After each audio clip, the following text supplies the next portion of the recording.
So நம்ம வந்து 6 அடிப்படை உரிமைகள் பார்த்தோம். அந்த அடிப்படை உரிமைகள் ஒவ்வொன்றா பார்க்கலாம். ஃபஸ்ட்டு வந்து பார்த்திங்கன்னா சமத்துவ உரிமை. சமத்துவ உரிமை வந்து பார்த்திங்கன்னா பேர்லேயே இருக்குது. சமத்துவம், மக்களிடையே சமத்துவத்தை பெறுவதற்காக கொடுக்கப்பட்ட உரிமை தான் வந்து பார்த்திங்கன்னா சமத்துவ உரிமை. இது வந்து ஆர்டிக்கல் வந்து பார்த்திங்கன்னா 14லேருந்து 18 வரைக்கும் இதை பற்றி சொல்லியிருக்காங்க, சமத்துவ உரிமை. ஸோ நம்ம ஒவ்வொன்றா பார்க்கலாம். ஃபஸ்ட்டு வந்து பார்த்திங்கன்னா பிரிவு 14 என்ன சொல்லுதுன்னா, சட்டத்தின் முன் அனைவரும் சமம். ஒரு சட்டம் இருக்குன்னா வந்து வச்சுன்னா அது எல்லாத்துக்கும் சமம். அந்த நாட்டின் குடிமகன் இருக்க எல்லாத்துக்குமே அது வந்து அந்த சட்டம் வந்து பொருந்தும். யாருமே வந்து அந்த சட்டத்தை வந்து நம்ம மதிக்காமல் இருந்தால் கூடாது. நான் வந்து உயர்ந்தவர், பணக்காரர் யாராக இருந்தாலும் சரி, அவங்களுக்கு வந்து இந்திய குடிமகனாக இருக்க ஒவ்வொருத்தருக்கும் வந்து சட்டம்ங்கிறது சமம் தான். அவங்க எல்லாருமே வந்து அந்த சட்டத்தை மதிக்கணும். அடுத்தது வந்து பார்த்திங்கன்னா பிரிவு 15 என்ன சொல்லுதுன்னா, மதம், இனம், சாதி, மொழி இதுக்கு அடிப்படையில் வந்து பாகுபாடு கூடாது. யாருக்கிட்டையும் வந்து பார்த்திங்கன்னா பாகுபாடு நம்ம வந்து பாகுபாடு காட்டக்கூடாது. ஓகேங்களா? அடுத்து வந்து பார்த்திங்கன்னா பிரிவு 16 வந்து பார்த்திங்கன்னா வேலை வாய்ப்புகளில் சம வாய்ப்பு தருது. பொது வேலை வாய்ப்புகளில் வந்து பார்த்திங்கன்னா அரசு வேலை வாய்ப்புகளில் எல்லாத்துலேயுமே வந்து சம வாய்ப்பு தரணும். ஆண்களாக இருந்தாலும் சரி, பெண்களாக இருந்தாலும் சரி, வேலை வாய்ப்புகளில் வந்து சம வாய்ப்பு தரணும். ஓகேங்களா? அடுத்து வந்து பிரிவு 17 வந்து பார்த்திங்கன்னா தீண்டாமை ஒழிப்பு. ஸோ தீண்டாமை வந்து ஒரு காலத்தில் நம்ம தீண்டாமை வந்து கடைபிடிச்சிட்டு இருந்தாங்க. அந்த தீண்டாமையை ஒழிக்கிறதுக்காண்டி பிரிவு வந்து பார்த்திங்கன்னா 17 வந்து பார்த்திங்கன்னா தீண்டாமை ஒழிப்பை வந்து சொல்லுது. ஓகேங்களா? பிரிவு 18 வந்து பார்த்திங்கன்னா பட்டங்களை துறத்தல்.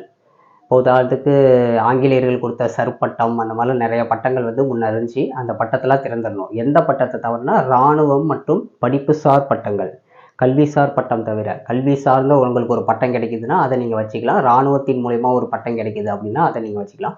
மற்ற பட்டங்களை எல்லாம் திறந்துடணும். ஸோ நான் வந்து அந்த பட்டம் வச்சுருக்கேன், இந்த பட்டம் வச்சுருக்கேன்னு சொல்லிகிட்டு இருக்கக்கூடாது. ஓகேங்களா? இதுதான் வந்து சமத்துவ உரிமை.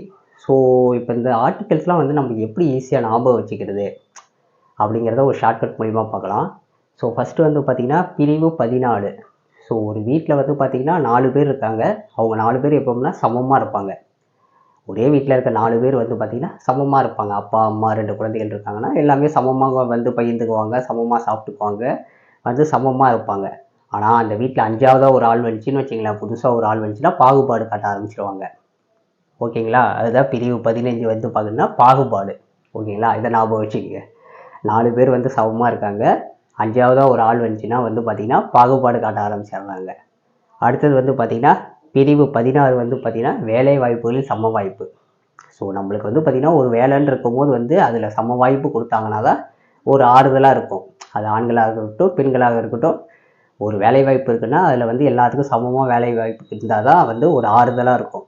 ஸோ இந்த ஆறுதல் 1 6 6ங்கிறது ஆறுதல் ஞாபகம் வச்சுங்க. வேலை வாய்ப்புகளில் சம வாய்ப்பு. ஓகேங்களா? அடுத்தது வந்து பார்த்திங்கன்னா பிரிவு 17 தீண்டாமை ஒழிப்பு.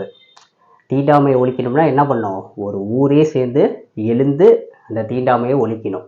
ஒருத்தரால் மட்டும் முடியாது. ஒரு தீண்டாமையை ஒழிக்கணும்னா ஒரு ஊரே சேர்ந்து எழுந்து, ஏழுங்கிறத எழுந்து ஞாபகம் வச்சுங்க, எழுந்து தீண்டாமையை ஒழிக்கணும். ஓகேங்களா? அப்படி ஞாபகம் வச்சுங்க.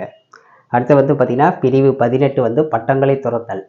ஸோ வந்து பார்த்திங்கன்னா நம்ம உதாரணத்துக்கு ஒரு 8வது வரைக்கும் படிச்சிருந்தோம்னா நம்ம வந்து ஒரு பெரிய பட்டம், நம்ம ஒரு மேதாவின்னு சொல்லிட்டு நாமளே நான் 8th பாஸ்னா அப்படின்னு சொல்லிட்டு நம்மளே ஒரு பட்டத்தை வச்சுக்கிறோம் இல்லைங்களா? அந்த மாதிரி பட்டத்தெல்லாம் வந்து துறந்துடணும். ஓகேங்களா? நம்ம டிகிரி படிச்சிருந்தா தான் ஒரு பட்டம் வந்து நம்மளுக்கு வந்து கொடுக்குறாங்க. ஸோ 8th வரைக்கும் படிச்சிருந்தாவே சில பேர் என்ன ஆவாங்க, பழைய காலத்தில் நான் 8th பாஸு, நான் 10th ஃபெயிலு அப்படின்னு சொல்லிக்குவாங்க இல்லைங்களா? அந்த மாதிரி வந்து அந்த பட்டத்தெல்லாம் வந்து திறந்துடணும். ஓகேங்களா? இது வந்து ஈஸியாக ஷார்ட்கட். பிரிவு 14ங்கிறது ஒரு வீட்டில் 4 பேர் வந்து பார்த்திங்கன்னா சமமாக இருக்கிறவாங்க. ஓகேங்களா? அனைவருக்கும் சமம். 4 பேர் இருக்கும்போது 5ஆவதாக ஒரு ஆள் வந்தால் பாகுபாடு காட்டுவாங்க. ஸோ அடுத்தது வந்து பார்த்திங்கன்னா ஒரு வேலை வாய்ப்பில் வந்து ஆறுதல் என்னென்னா எல்லாத்துக்கும் சம வாய்ப்பு கொடுக்குறது தான் வந்து பார்த்திங்கன்னா வேலை வாய்ப்போட ஆறுதல். அடுத்து வந்து பார்த்திங்கன்னா ஒரு ஊரே சேர்ந்து எழுந்து தீண்டாமையை ஒழிக்கணும். பிரிவு 17. ஓகேங்களா? பிரிவு 18 என்னது? 8வது வரைக்கும் படிச்சிருந்தாவே பட்டத்தை வச்சுருக்கக்கூடாது. நம்ம டிகிரி வரைக்கும் படிச்சிருந்தா மட்டும் தான் நம்மளுக்கு பட்டம் கிடைக்கும். ஸோ நம்ம வந்து பட்டத்தை திறக்கணும். ஸோ இந்த ஷார்ட்கட்டை ஞாபகம் வச்சுங்க. நம்ம அடுத்த உரிமையை பார்க்கலாம்.